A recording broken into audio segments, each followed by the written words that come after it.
Hello everyone, welcome to the class. तो आज की क्लास में हम शुरू करने जा रहे हैं एक चैप्टर का कंप्लीट रिवीजन, जो कि सीएचएसई 12th बोर्ड स्टूडेंट्स के लिए बहुत ही इंपॉर्टेंट है, वो जो कि उनको बोर्ड एग्जाम में बहुत ही ज्यादा मदद करने वाला है, जिस चैप्टर का नाम है कंप्यूटर नेटवर्किंग।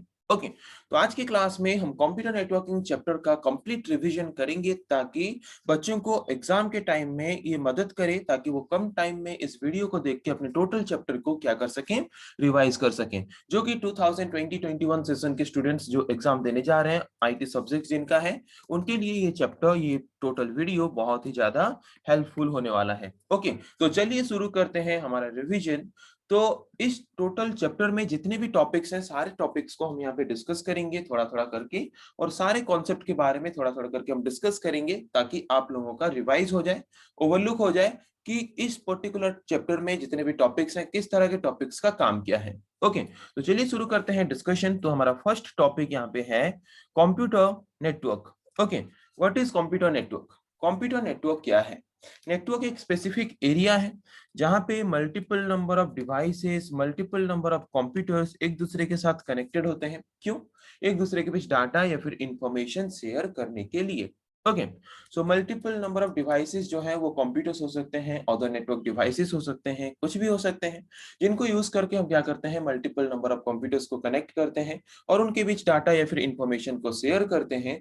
ओके, तो जैसे कि सिंपल एग्जांपल अगर लें, आपके कॉलेज या फिर स्कूल में अगर कोई आपका कंप्यूटर लैब है, तो वहां पे जितने भी कंप्यूटर्स हैं, सारे कंप्यूटर्स एक दूसरे के साथ कनेक्टेड होते हैं, तो उसको हम बोल सकते हैं एक नेटवर्क। या फिर आप अपने लैपटॉप के साथ अपने मोबाइल को एक केबल के थ्रू कनेक्ट करते हो, वाईफाई के थ्रू कनेक्ट करते हो, तो दो वहां पे भी दो डिवाइस कनेक्टेड हुए, तो उन दो डिवाइस के कनेक्टेड के द्वारा जो एक एरिया बना, उस एरिया को भी हम कंप्यूटर नेटवर्क बोल के बोल सकते हैं। उसके बाद नेक्स्ट टर्म आता है communication. What is communication? Communication is a technique. Communication क्या है? कम्युनिकेशन एक टेक्निक है, जिस टेक्निक को हम मेनली क्यों यूज करते हैं, जिस टेक्निक को हम मेनली यूज करते हैं, कम्युनिकेशन टेक्निक को क्यों यूज करते हैं? कम्युनिकेशन टेक्निक को हम मेनली यूज करते हैं कम्युनिकेशन करने के लिए, फिर डाटा ट्रांसमिशन करने के लिए एक नेटवर्क में। ओके, फॉर एग्जांपल हम यहाँ पे एक नेटवर्क लेते हैं, कोई भी एक नेटवर्क अगर लेंगे, तो सपोज यहाँ पे एक नेटवर्क है, हम देख सकते हैं नेटवर्क किसको बोलते हैं, जहाँ पे मल्टीपल नंबर ऑफ डिवाइसेस एक दूसरे के साथ कनेक्ट होते हैं, और कनेक्ट होके उस पर्टिकुलर एरिया में एक दूसरे के साथ अगर डाटा या फिर इंफॉर्मेशन शेयर कर सकते हैं, तो उस पर्टिकुलर एरिया को हम क्या बोलेंगे? नेटवर्क। तो उस नेटवर्क में कम्युनिकेशन टेक्निक हम यूज जो करते हैं, ये कम्युनिकेशन टेक्निक क्या है? Communication technique is used in a network for data transmission. एक डिवाइस से और एक डिवाइस के पास डाटा ट्रांसमिशन करने के लिए हम जो टेक्निक यूज करते हैं, उस टेक्निक को या फिर उस मेथड को हम बोलते हैं कम्युनिकेशन। जो कि मेनली दो तरह के कम्युनिकेशन हम कर सकते हैं, local communication and remote communication. So local communication हम किस तरह के कम्युनिकेशन को बोलेंगे? लोकल कम्युनिकेशन हम उस तरह के कम्युनिकेशन को बोलेंगे, मतलब जो शॉर्ट डिस्टेंस में होता है, और रिमोट कम्युनिकेशन हम उस तरह के कम्युनिकेशन को बोलेंगे जो कि लॉन्ग डिस्टेंस कम्युनिकेशन होता है। Short distance communication, for example हम एक क्लासरूम का कम्युनिकेशन लेते हैं। ओके, या फिर एक लैपटॉप आपके पास है, अपने लैपटॉप के साथ आपने कनेक्ट किया है अपने मोबाइल को, तो उनके बीच जो कम्युनिकेशन हो रहा है उसको हम बोल सकते हैं लोकल कम्युनिकेशन। रिमोट कम्युनिकेशन मतलब जैसे कि इंटरनेट सर्विस। इंटरनेट सर्विस मतलब जैसे कि मैं अपने घर पे हूँ, अपने मोबाइल यूज कर रहा हूँ, ऑन मोबाइल यूज कर रहा हूँ, और मेरे से बहुत डिस्टेंस में कोई अदर कंट्री में और एक मेरा कोई फ्रेंड है, उसके मोबाइल के साथ में अगर इंटरनेट के माध्यम से कनेक्ट होता हूँ और उसको कुछ इंफॉर्मेशन शेयर कर रहा हूँ, तो वहां पे जो कम्युनिकेशन हो रहा है उसको हम बोल सकते हैं remote communication.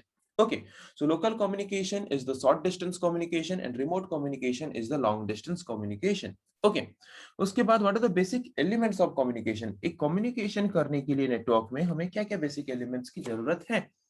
First basic element is sender. एक सेंडर की जरूरत है, और एक रिसीवर, रिसीवर की जरूरत है। सेंडर और रिसीवर तो होना जरूरी है, और एक सेंडर जब मैसेज सेंड करेगा, रिसीवर मैसेज को रिसीव करेगा, तो मैसेज की जरूरत भी है। विदाउट मैसेज तो सेंडर रिसीवर का कोई वैल्यू है ही नहीं। तो एक मैसेज को जो हम सेंडर से रिसीवर के पास भेजेंगे, तो उसके लिए एक मीडियम तो हमें चाहिए। विदाउट मीडियम हम तो सेंडर से कोई भी मैसेज को रिसीवर के पास नहीं भेज सकते।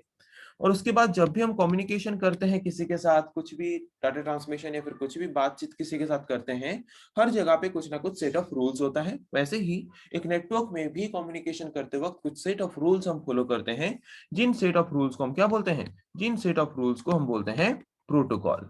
Okay, these are the some possible basic elements available in communication method or in communication technique what we use in a network. एक नेटवर्क में कम्युनिकेशन करने के लिए हम डिफरेंट टाइप ऑफ जो बेसिक एलिमेंट्स यूज करते हैं वो क्या है, sender, receiver, message, medium and protocol. Sender is the one who sends the message, receiver is the one who receives the message. Message is the main part which is mainly used to transmit from one part to another part or from the sender to receiver. Medium is the path by using which we can send the message from the sender to receiver.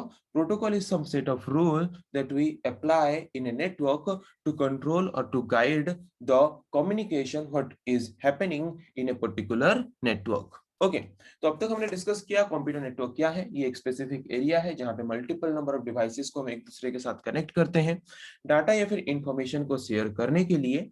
उसके बाद communication, तो communication एक method या फिर technique है जो कि हम नेटवर्क में यूज करते हैं डाटा ट्रांसमिशन या फिर डाटा कम्युनिकेशन करने के लिए। तो ये कम्युनिकेशन टेक्निक मेनली दो टाइप में डिवाइडेड है, local communication and remote communication. Local communication is the short distance communication and remote communication is the long distance communication. What are the basic elements of communication? Sender, receiver, message, medium, protocol, all are these the basic elements of communication. Then advantages of network. What are the different advantages of network? उसके बारे में अभी हम discuss करेंगे।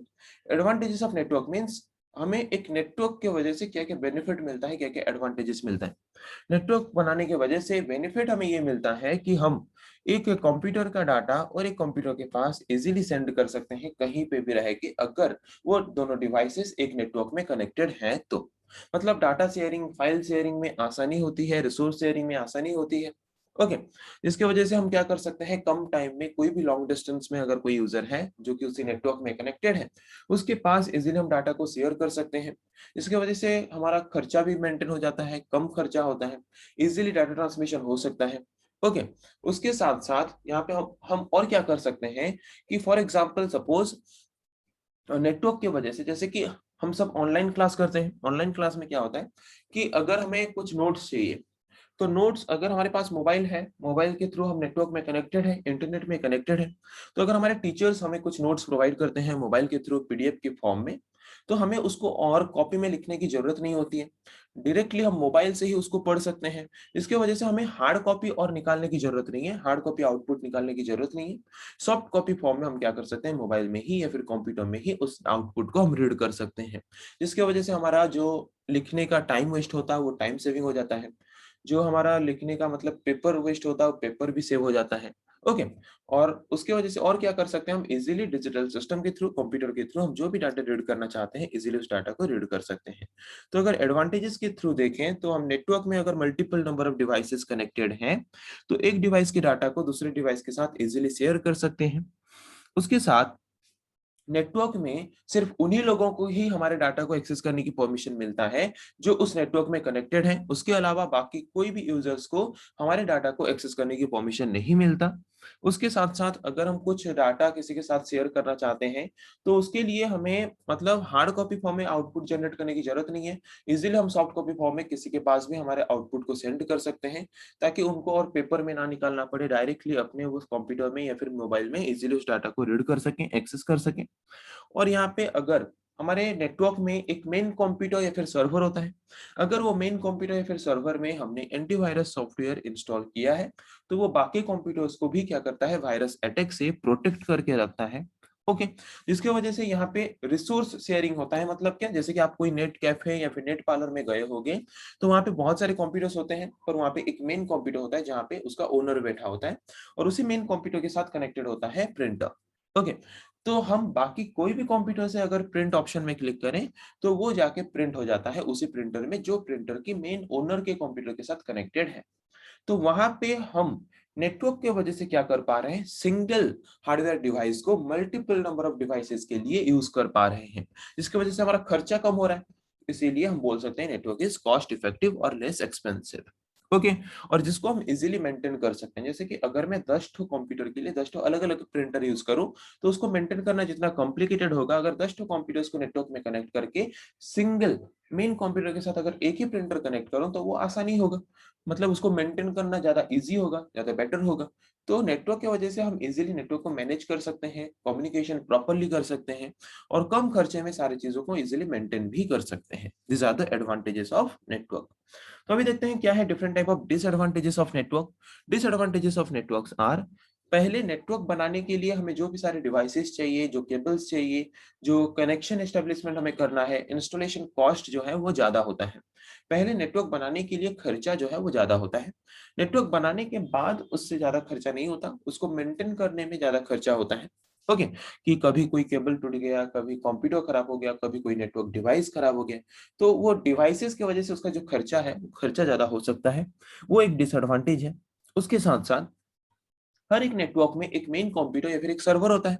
अगर वो main computer या फिर सर्वर खराब हो जाता है उस पर्टिकुलर नेटवर्क में, तो बाकी जितने भी कंप्यूटर्स उनके साथ कनेक्टेड हैं उस सर्वर में स्टोर किए गए फाइल को कोई भी एक्सेस नहीं कर सकता। फॉर एग्जांपल यहाँ पे सपोज यूट्यूब का सर्वर हम ले लेते हैं। यूट्यूब का सर्वर में सारा यूट्यूब का वीडियोस स्टोर्ड है, तो वहां पे हम हैं यूजर्स जो कि यूट्यूब के सर्वर के साथ कनेक्टेड हैं। ओके तो सपोज यूट्यूब का सर्वर कोई रीजन की वजह से खराब हो जाता है, जिसकी वजह से यूट्यूब के सर्वर में जो भी डाटा स्टोर्ड होगा वो डाटा और वो वीडियो हम हमारे मोबाइल में और देख पाएंगे क्या? नहीं।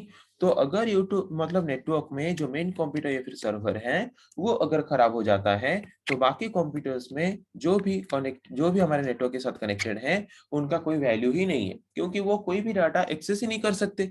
सर्वर में ही सारे डाटा स्टोर करके रखा जाता है। अगर सर्वर ही खराब हो गया तो पूरा टोटल नेटवर्क ही खराब हो जाता है। ओके मींस एक नेटवर्क में सारा चीज मेन कंप्यूटर या फिर सर्वर के ऊपर डिपेंड करता है। अगर सर्वर खराब हो जाता है तो पूरा टोटल नेटवर्क ही ब्रेकडाउन हो जाता है। ओके और डिसएडवांटेज क्या है कि अगर कोई एक पर्टिकुलर कंप्यूटर में वायरस है तो उस कंप्यूटर में हुआ वायरस बाकी कंप्यूटर्स के साथ भी शेयर हो सकता है। फॉर एग्जांपल आपने अपने मोबाइल को कनेक्ट किया है किसके साथ? अपने मोबाइल को कनेक्ट किया है अपने लैपटॉप के साथ। आपके लैपटॉप में कुछ ऐसे फाइल्स हैं जहां पे वायरस अटैच्ड है। उसी फाइल को अगर आप अपने मोबाइल में ट्रांसफर करते हैं तो अपने कंप्यूटर से वो वायरस फाइल ट्रांसफर होके आपके मोबाइल में भी आ जाएगा। तो यहाँ पे ये जो नेटवर्क में हमने एक मोबाइल को कंप्यूटर के साथ कनेक्ट किया और एक लैपटॉप में जो वायरस था वो वायरस आगे किस में ट्रांसफर हो गया? मोबाइल में। तो यहाँ पे नेटवर्क में अगर डिवाइसेस को कनेक्ट करते हैं तो डाटा ट्रांसमिशन करते वक्त, कम्युनिकेशन करते वक्त एक डिवाइस में हुआ वायरस बाकी डिवाइसेस के पास भी इजीली जा सकता है। ओके और डिसएडवांटेज क्या है? There is a chance of hacking of personal data and information by the hacker. तो जबकि हम एक नेटवर्क में मोर देन वन डिवाइसेस को अगर कनेक्ट करते हैं, उस वक्त अगर हैकर एक डिवाइस को हैक कर रहा है तो एक पर्टिकुलर डिवाइस को जबकि हैक कर रहा है तो उसको ये भी पता चलेगा कि उस पर्टिकुलर डिवाइस के साथ हम और किस किस डिवाइस को कनेक्ट कर रहे हैं, और जिस डिवाइस को कनेक्ट कर रहे हैं उस डिवाइस के थ्रू बाकी डिवाइसेस की इंफॉर्मेशन को भी हैकर क्या कर सकता है? इजिली हैक कर सकता है। तो ये कुछ डिसएडवांटेजेस है नेटवर्क का। तो पहले इस टॉपिक में हमने इतना डिस्कस किया कि कंप्यूटर नेटवर्क क्या है, कम्युनिकेशन क्या है, टाइप्स ऑफ कम्युनिकेशन क्या है, बेसिक एलिमेंट्स ऑफ कम्युनिकेशन क्या है, advantages of network and disadvantages of network क्या है। ओके तो इतना टॉपिक आप लोगों को समझ आ गया। फिर नेक्स्ट हम डिस्कस करेंगे और कुछ टॉपिक के बारे में। तो नेक्स्ट टॉपिक हमारा क्या है? नेक्स्ट टॉपिक है ट्रांसमिशन मोड। तो ये ट्रांसमिशन मोड क्या है, ट्रांसमिशन मोड हम किसको बोलते हैं हमारे नेटवर्क में, अभी हम इस टॉपिक के बारे में क्या करेंगे? डिस्कस करेंगे। ओके ओके तो ट्रांसमिशन मोड क्या है? Transmission mode is a method, mode means method. Okay it is a mode or it is a method by using which what we can do, by using which we can transmit the data between two or more linked devices in a network. For example एक network में दो devices एक दूसरे के साथ connected हैं, तो उनके बीच डाटा ट्रांसमिशन करने के लिए हम जो मेथड्स यूज करते हैं, जो मोड्स यूज करते हैं, उन मेथड्स या फिर उन मोड्स को हम बोलते हैं ट्रांसमिशन मोड। जो कि किस हिसाब से तीन टाइप्स में हमने डिवाइड किया? According to the direction of signal flow. किस डायरेक्शन में सिग्नल फ्लो हो रहा है डाटा ट्रांसमिशन करते वक्त, उसके ऊपर डिपेंड करके हमने तीन टाइप में डिवाइड किया है ट्रांसमिशन मोड को। किसके ऊपर डिपेंड करके? According to the direction of signal flow. कि किस डायरेक्शन में हमारा सिग्नल फ्लो हो रहा है डाटा ट्रांसमिशन करते वक्त, उसके ऊपर डिपेंड करके हमने ट्रांसमिशन मेथड, ट्रांसमिशन मोड को मेनली 3 टाइप में डिवाइड किया है। First type is the simplex mode. Simplex mode is a type of transmission mode in which data transmitted from sender to receiver only in one direction. एक ही direction में सिर्फ sender से receiver के पास ही अगर data transmission होता है और receiver से सेंडर के पास अगर डाटा ट्रांसमिशन होकर रिटर्न नहीं आ पाता, तो उस तरह के ट्रांसमिशन मोड, उस तरह के ट्रांसमिशन मेथड को हम बोलेंगे सिंप्लेक्स मोड ऑफ ट्रांसमिशन। तो इसका एग्जांपल कहाँ पे हम देख सकते हैं, जैसे कि टीवी है, रेडियो है, जहाँ पे उस तरफ से सिर्फ हमारे पास सिग्नल आता है, हम उसको देख सकते हैं, बट हमारे तरफ से टीवी के थ्रू कुछ भी वहां पे मैसेज हम नहीं भेज सकते, रेडियो के थ्रू मैसेज नहीं भेज सकते। ओके, उसके बाद आते हैं next mode is half duplex mode. Half duplex mode में क्या होता है, एक सेंडर रिसीवर को भी मैसेज सेंड कर सकता है, रिसीवर भी सेंडर को मैसेज सेंड कर सकता है, but not at a time, same time में नहीं कर सकते। फॉर एग्जांपल यहाँ पे हम एग्जांपल ले सकते हैं वॉकी टॉकी का। ओके, वॉकी टॉकी का एग्जांपल ले सकते हैं, या फिर कोई एक वाटर पाइप का एग्जांपल ले लो। एक वाटर पाइप है, ओके, उस पर्टिकुलर वाटर पाइप में अगर हम दोनों तरफ से पानी सप्लाई करेंगे, तो पानी किसी भी तरफ जाएगा क्या प्रॉपर्ली? नहीं जाएगा। वॉकी टॉकी में हम जैसे कि दोनों तरफ से अगर एक बार में बात करेंगे, तो किसी का बात किसी से सुनाई नहीं देगा। तो जिस तरह के ट्रांसमिशन में हम दोनों तरफ से डाटा ट्रांसमिशन कर तो सकते हैं, बट एट ए टाइम सिर्फ एक ही तरफ से डाटा ट्रांसमिशन कर सकते हैं, उस तरह के ट्रांसमिशन मोड या फिर उस तरह के ट्रांसमिशन मेथड को हम बोलते हैं half duplex mode of transmission. Then full duplex mode. Full duplex mode हम किस तरह के डाटा ट्रांसमिशन को बोलते हैं, जिस तरह के डाटा ट्रांसमिशन में हम दोनों तरफ से डाटा ट्रांसमिशन कर सकते हैं, मतलब सेंडर की तरफ से भी, रिसीवर की तरफ से भी, साइमल्टेनियसली। साइमल्टेनियसली मतलब एक ही टाइम में, मतलब जिस टाइम में सेंडर डाटा सेंड कर रहा है, वही सेम टाइम में रिसीवर भी अगर डाटा सेंड कर पा रहा है सेंडर को, दोनों तरफ से अगर at a time data send operation हो पा रहा है, तो वहां पे उस तरह के ट्रांसमिशन मोड, उस तरह के ट्रांसमिशन मेथड को हम बोलेंगे full duplex mode of transmission. जो कि एग्जांपल उसका क्या है, सबसे बेस्ट, सबसे बेटर एग्जांपल है मोबाइल फोन। जैसे कि मोबाइल फोन में अगर मैं आपको बात कर रहा हूँ, आपसे बात कर रहा हूँ, आपको फोन कर रहा हूँ, तो अगर मैं कुछ बोल रहा हूँ उसी वक्त अगर आप भी कुछ बोल रहे हो, तो दोनों तरफ से डाटा ट्रांसमिशन हो रहा है, दोनों का बात दोनों तरफ से एक ही टाइम में बोलने से भी सुनाई दे रहा है, तो वहां पे उस तरह के ट्रांसमिशन मोड या फिर उस तरह के ट्रांसमिशन मेथड को हम बोल सकते हैं full duplex mode of transmission. Okay, तो अभी हमने डिस्कस किया कि ट्रांसमिशन मोड क्या है। Transmission mode is a method which is used to transmit data between two or more linked devices connected inside a network. Okay, और जहां पे कि हमने ट्रांसमिशन मोड या फिर ट्रांसमिशन मेथड को डिवाइड किया है 3 टाइप्स में। कैसे? On the basis of direction of signal flow. Signal किस डायरेक्शन में फ्लो हो रहा है उसको डिपेंड करके। तो वो क्या है 3 types? Simplex mode, half duplex mode, full duplex mode. Simplex mode में डाटा ट्रांसमिशन सिर्फ सेंडर से रिसीवर के पास होता है, रिसीवर से और मैसेज सेंड बैक होके नहीं आ पाता सिंप्लेक्स मोड में। हाफ डुप्लेक्स मोड में both sender and receiver data transmission कर सकते हैं, but not simultaneously. Full duplex mode में both sender and receiver data transmission कर सकते हैं, बट साइमल्टेनियसली। ओके, तो अभी आते हैं नेक्स्ट टॉपिक के बारे में। नेक्स्ट टॉपिक हमारा है what are the different forms of data communication in a network. एक नेटवर्क में क्या है different forms of data communication और different form of data transmission, उसके बारे में हम डिस्कस करेंगे। तो जैसे कि हम जानते हैं कि एक नेटवर्क में हम मेनली 2 तरह के डाटा ट्रांसमिट करते हैं, एक है एनालॉग डाटा और एक है डिजिटल डाटा। तो किस तरह के डाटा को हम एनालॉग डाटा बोलते हैं एंड किस तरह के डाटा को हम डिजिटल डाटा बोलते हैं।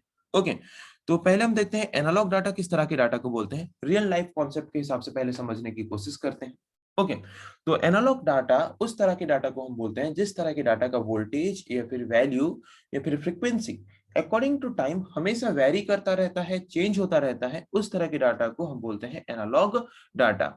ओके, और डिजिटल डाटा हम किस तरह के डाटा को बोलेंगे, जिस तरह के डाटा में हम सारे वैल्यूज को सिर्फ 0 एंड 1 के फॉर्म में रिप्रेजेंट करते हैं, उस तरह के डाटा को हम बोलेंगे डिजिटल डाटा। ओके, ओके, तो अभी हमने ये डिस्कस किया एनालॉग डाटा हम किस तरह के डाटा को बोलते हैं, जिस तरह के डाटा का वोल्टेज और frequency according to time vary करता है या फिर चेंज होता रहता है, उस तरह के डाटा को हम बोलते हैं एनालॉग डाटा। और जिस तरह के डाटा को हम 0 एंड 1 के फॉर्म में या फिर जिसको हम डिस्क्रीट वैल्यू बोलते हैं, डिस्क्रीट वैल्यू के फॉर्म में रिप्रेजेंट करते हैं, उस तरह के डाटा को हम बोलते हैं डिजिटल डाटा। ओके, तो अगर हम एक नेटवर्क में एनालॉग डाटा ट्रांसमिट कर रहे हैं उसको हम बोलेंगे एनालॉग डाटा ट्रांसमिशन। अगर हम एक नेटवर्क में डिजिटल डाटा ट्रांसमिट कर रहे हैं उसको हम बोलेंगे डिजिटल डाटा ट्रांसमिशन। ओके, सो एनालॉग डाटा का फ्रीक्वेंसी या फिर वोल्टेज अकॉर्डिंग टू टाइम हमेशा वेरी करता रहता है, चेंज होता रहता है। जैसे कि हमारा साउंड, मेरा साउंड हमेशा सेम लेवल में, सेम पिच में रहेगा, कोई जरूरी नहीं है। अभी पिच अलग है, कभी पिच अलग है, हर वक्त पिच चेंज होता रहता है। टेम्परेचर हमेशा चेंज होता रहता है, प्रेशर हमेशा चेंज होता रहता है, गाड़ी का स्पीड हमेशा चेंज होता रहता है। मतलब जो हमारे डेली लाइफ में हम जितने भी डाटा को यूज करते हैं, नेचुरली जो फिजिकल डाटा को यूज करते हैं, वो सारे हैं एनालॉग डाटा। और कंप्यूटराइज सिस्टम में, कंप्यूटर सिस्टम में हम जिस तरह के डाटा को ट्रांसमिट करते हैं, उस तरह के डाटा को मेनली हम बोलते हैं डिजिटल डाटा। ओके, तो दो तरह के डाटा होते हैं। एनालॉग डाटा ट्रांसमिट करते हैं तो उसको बोलते हैं analogue data transmission, digital data transmit करते हैं उसको बोलते हैं डिजिटल डाटा ट्रांसमिशन। जैसे कि हम टेलीफोन लाइंस में, लैंडफोन्स में हम बात करते हैं, तो वहां पे लैंडलाइंस होते हैं, टेलीफोन लाइंस होते हैं। तो टेलीफोन लाइंस के थ्रू हमारा जो एनालॉग डाटा है वो एक पार्ट से और एक पार्ट तक ट्रांसमिट होके जाता है। तो वहां पे हम बोल सकते हैं टेलीफोन लाइंस को हम यूज करते हैं एनालॉग डाटा को ट्रांसमिट करने के लिए। और डिजिटल डाटा को हम क्या कर सकते हैं, नेटवर्क में different type of cables use करके ट्रांसमिट कर सकते हैं, जैसे कि coaxial cable, twisted pair cable, fibre optic cable, या फिर different type of unguided media या फिर वायरलेस मीडिया यूज करके भी हम डिजिटल डाटा को ट्रांसमिट कर सकते हैं एक पर्टिकुलर नेटवर्क में, एक डिवाइस से और एक डिवाइस के पास। Okay. Again, digital data transmission is divided into two more types, two more parts. One is parallel data transmission, another one is serial data transmission. तो नाम से क्या पता चल रहा है? Parallel data transmission means in which type of data transmission we can transmit more than one bit of information parallelly. That kind of transmission is known as parallel data transmission. और जिस तरह के transmission में हम at a time सिर्फ one bit of information transmit कर सकते हैं, उसको हम बोलेंगे serial data transmission. Okay. तो सपोज यहाँ पे ये है सेंडर, ये है रिसीवर। सेंडर को अगर एक डाटा ट्रांसमिट करना है जो कि 5 बिट का है, रिसीवर को एट ए टाइम क्या करना है, 5 बिट का डाटा रिसीव करना है। तो वहां पे अगर मैंने 5 ठो केबल यूज किया है और 5 ठो केबल यूज करके अगर मैं 5 बिट ऑफ इंफॉर्मेशन को एक ही बार में रिसीवर के पास सेंड कर रहा हूँ, तो अगर 1 बिट ऑफ इंफॉर्मेशन को सेंड करने के लिए मुझे 1 सेकेंड लग रहा है, तो अगर मैं 5 ठो वायर यूज करके पांचों बिट को अगर एक बार में सेंड करूं, वही 1 सेकेंड लगेगा। तो यहाँ पे पैरेलली मैंने क्या किया, 5 बिट ऑफ इंफॉर्मेशन को एक बार में ट्रांसमिट कर दिया सेंडर से रिसीवर के पास। उस तरह के ट्रांसमिशन को हम बोलेंगे पैरेलल डाटा ट्रांसमिशन। बट अगर यहाँ पे सेंडर को अगर 5 बिट ऑफ इंफॉर्मेशन ट्रांसमिट करना है, रिसीवर को भी अगर 5 बिट ऑफ इंफॉर्मेशन रिसीव करना है, पर यहाँ पे हम डाटा ट्रांसमिट कर रहे हैं एट ए टाइम सिर्फ 1 बिट। ओके, सिर्फ एक सिंगल केबल या फिर सिंगल वायर यूज करके। तो अगर एक बीट को ट्रांसमिट करने के लिए 1 सेकंड लग रहा है, तो 5 बिट को ट्रांसमिट करने के लिए 5 सेकंड लगेगा। तो यहाँ पे जो ट्रांसमिशन हो रहा है उस तरह के ट्रांसमिशन को हम बोलेंगे serial data transmission. Okay, so parallel data transmission में हम at a time more than 1 bit easily transmit कर सकते हैं। मतलब n bit of information at a time transmit कर सकते हैं by using n number of cable और n number of wire. But serial data transmission में हम n number of bit of data transmit कर सकते हैं, पर एट ए टाइम सिर्फ एक ही वायर यूज करके एक ही बिट ऑफ डाटा ट्रांसमिट कर सकते हैं। ओके, तो अगर हम पैरेलल डाटा ट्रांसमिशन में n bit of data transmit करते हैं और एक बिट डाटा ट्रांसमिशन करने के लिए अगर 1 सेकंड लगता है, तो n bit of data transmission करने के लिए bye using n number of wire हमें कितना सेकंड लगेगा, वही 1 सेकंड लगेगा। बट सीरियल डाटा ट्रांसमिशन में अगर मुझे 1 बिट ऑफ डाटा ट्रांसमिट करने के लिए 1 सेकंड लगता है, और जबकि हम सिंगल वायर यूज करते हैं सीरियल डाटा ट्रांसमिशन में डाटा ट्रांसमिट करने के लिए, तो n नंबर ऑफ बिट को ट्रांसमिट करने के लिए भी मुझे कितना टाइम लगेगा, n सेकंड लगेगा। किसमें, सीरियल डाटा ट्रांसमिशन में। बट पैरेलल डाटा ट्रांसमिशन में अगर मैं n number of bit data transmit कर रहा हूं bye using n number of wire, तो अगर एक बिट ट्रांसमिट करने के लिए मुझे 1 सेकंड लग रहा है, तो n number of bit transmit करने के लिए भी मुझे वही 1 सेकंड ही लगेगा। तो पता चला serial data transmission and parallel data transmission के बारे में। Again, serial data transmission is divided into two types. One is synchronous data transmission, another one is asynchronous data transmission. So, किस तरह के serial data transmission को हम synchronous data transmission बोलते हैं और किस तरह के data transmission को हम asynchronous data transmission बोलते हैं। जिस तरह के data transmission में डाटा ट्रांसमिशन हमारा सिंक्रोनाइज्ड क्लॉक साइकिल मेंटेन करता है। सिंक्रोनाइज्ड क्लॉक साइकिल मेंटेन करता है मतलब क्या, सेंडर जिस रेट में डाटा को सेंड कर रहा है, रिसीवर अगर वही सेम रेट में डाटा को रिसीव कर रहा है, वहां पे उस तरह के डाटा ट्रांसमिशन को हम बोलते हैं सिंक्रोनस डाटा ट्रांसमिशन। और अगर सेंडर जिस रेट में डाटा को सेंड कर रहा है, रिसीवर अगर वही सेम रेट में डाटा को रिसीव नहीं कर रहा, तो उस तरह के ट्रांसमिशन को हम बोलेंगे asynchronous data transmission. Okay, so synchronous data transmission. In synchronous data transmission, the sender sends the data at which rate the receiver receives the data at the same rate. But in asynchronous data transmission, the sender sends the data at which rate the receiver may not be receive the data at the same rate. Okay, तो synchronous और asynchronous के बीच difference पता चला. तो synchronous data transmission में जबकि sender जिस rate में डाटा सेंड करता है, रिसीवर जबकि वही सेम रेट में डाटा को रिसीव करता है, तो इसीलिए सिंक्रोनस डाटा ट्रांसमिशन में डाटा लॉस होने की कोई चांसेस है नहीं. बट एसिंक्रोनस डाटा ट्रांसमिशन में डाटा लॉस होने की चांसेस है. और सिंक्रोनस डाटा ट्रांसमिशन में जबकि डाटा लॉस होने की चांसेस है नहीं, तो वहां पे कुछ भी एक्स्ट्रा बिट हमें यूज करने की जरूरत नहीं है डाटा ट्रांसमिशन करते वक्त. बट एसिंक्रोनस डाटा ट्रांसमिशन में डाटा ट्रांसमिट करते वक्त जबकि डाटा लॉस होने की चांसेस है, इसीलिए हम यहाँ पे दो एक्स्ट्रा बिट यूज करते हैं. One is start bit, another one is stop bit. दो एक्स्ट्रा बिट हम यूज करते हैं ताकि हमें पता चले जब रिसीवर डाटा को रिसीव करे तो उसको पता चले कि सेंडर ने जो डाटा सेंड किया है वो डाटा एग्जैक्टली मेरे पास पहुंचा है या फिर डाटा ट्रांसमिशन होते वक्त आधे रास्ते पे डाटा हमारा लॉस हो गया है. इसीलिए हम दो एक्स्ट्रा बिट यूज करते हैं एसिंक्रोनस डाटा ट्रांसमिशन में डाटा ट्रांसमिट करते वक्त. तो जबकि एसिंक्रोनस डाटा ट्रांसमिशन करते वक्त हम यहाँ पे दो एक्स्ट्रा बिट यूज करते हैं तो ज्यादा मेमोरी स्पेस भी रिजर्व करता है, तो जिसकी वजह से डाटा ट्रांसमिशन और ज्यादा टाइम टेकिंग भी होता है. ओके, तो प्रोसेसिंग स्पीड भी क्या होता है, प्रोसेसिंग स्पीड भी स्लो होता है. तो पता चला synchronous data transmission and asynchronous data transmission हम किस तरह के डाटा ट्रांसमिशन को बोलते हैं. तो अभी हमने डिस्कस किया एनालॉग डाटा ट्रांसमिशन क्या है, उसके बाद हमने डिस्कस किया डिजिटल डाटा ट्रांसमिशन क्या है. डिजिटल डाटा ट्रांसमिशन फिर दो पार्ट में डिवाइडेड है, serial and parallel. Parallel data transmission में हम at a time parallelly more than one bit of data transmit कर सकते हैं by using parallel number of wires and number of wires. But serial data transmission में हम at a time सिर्फ one bit of information transmit कर सकते हैं by using only single wire. Serial data transmission again divided into two types. One is synchronous data transmission, another one is asynchronous data transmission. So synchronous data transmission हम उस तरह के data transmission को बोलते हैं जहां पे सेंडर जिस रेट में डाटा सेंड कर रहा है, अगर रिसीवर वही सेम रेट में डाटा को रिसीव कर रहा है तो उसको हम बोलेंगे सिंक्रोनस डाटा ट्रांसमिशन, जहां पे डाटा लॉस होने की कोई भी चांसेस नहीं है, जिसकी वजह से हमें यहाँ पे कुछ भी एक्स्ट्रा बिट यूज करने की जरूरत नहीं पड़ती. बट एसिंक्रोनस डाटा ट्रांसमिशन में सेंडर जिस रेट में डाटा सेंड कर रहा है मे बी रिसीवर वही सेम रेट में डाटा को रिसीव नहीं कर पा रहा, जिसकी वजह से वहां पे डाटा लॉस होने की चांसेस है. इसीलिए वहां पे हम दो एक्स्ट्रा बिट्स यूज करते हैं, one is start bit, another one is stop bit. तो जबकि हम एक्स्ट्रा बिट्स यूज करते हैं, ज्यादा मेमोरी भी यूज करता है, ज्यादा टाइम टेकिंग भी होता है. ओके, तो अभी आते हैं नेक्स्ट टॉपिक के बारे में. नेक्स्ट टॉपिक हमारा है क्लाइंट सर्वर मॉडल. ओके, सो ये क्लाइंट सर्वर मॉडल क्या है, क्लाइंट सर्वर मॉडल का काम क्या है एक नेटवर्क में क्लाइंट सर्वर मॉडल कैसे काम करता है. तो इस कॉन्सेप्ट को समझने के लिए पहले एक क्लासरूम का कॉन्सेप्ट लेते हैं ताकि इजीली हमें ये समझ आ जाए. यहाँ पे एक क्लासरूम का एग्जांपल लेते हैं. तो एक क्लासरूम में कौन कौन होते हैं, क्लासरूम में एक टीचर होता है, एक स्टूडेंट होते हैं. ओके, तो जो टीचर है वो टीचर को हम बोल सकते हैं वहां पे सर्वर, एंड जो स्टूडेंट्स हैं स्टूडेंट्स को हम बोल सकते हैं क्लाइंट. ओके, तो सर्वर हम किसको बोलेंगे, ड्राइवर किसको बोलेंगे, driver is the one who drives. जो ड्राइव करता है उसको हम क्या बोलेंगे, ड्राइवर. जो सर्विस हमें प्रोवाइड करता है उसको हम क्या बोलेंगे, server. Those who provide service to us is known as server. जो हमें सर्विस प्रोवाइड करता है उसको हम क्या बोलेंगे, सर्वर. ओके, वैसे ही एक पर्टिकुलर क्लास में स्टूडेंट्स को सर्विस कौन प्रोवाइड कर रहा है, टीचर. तो टीचर को हम वहां पे सर्वर बोल सकते हैं. Teacher is a server who provide service to multiple number of students. और जो सर्विस को लेते हैं उनको हम क्या बोलेंगे, जो सर्विस को एक्सेप्ट करते हैं, जो सर्विस को लेते हैं उनको हम क्या बोलेंगे, उनको हम बोलेंगे क्लाइंट. ओके, सो वैसे ही एक नेटवर्क में भी क्लाइंट होता है और सर्वर होता है.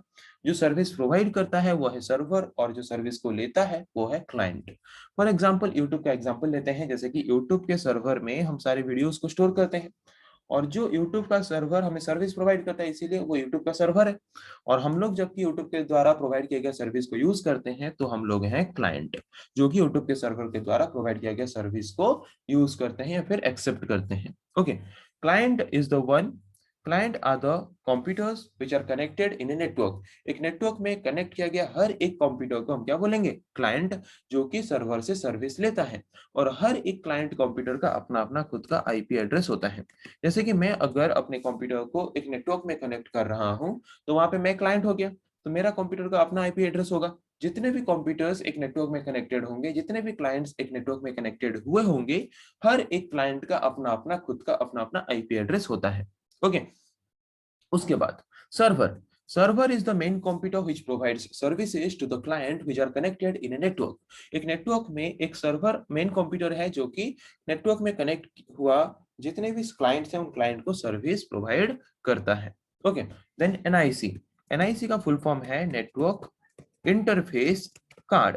Okay, so network interface card क्या है? Network interface card is a network device or is a hardware device which is mainly used in the motherboard or in the computer system.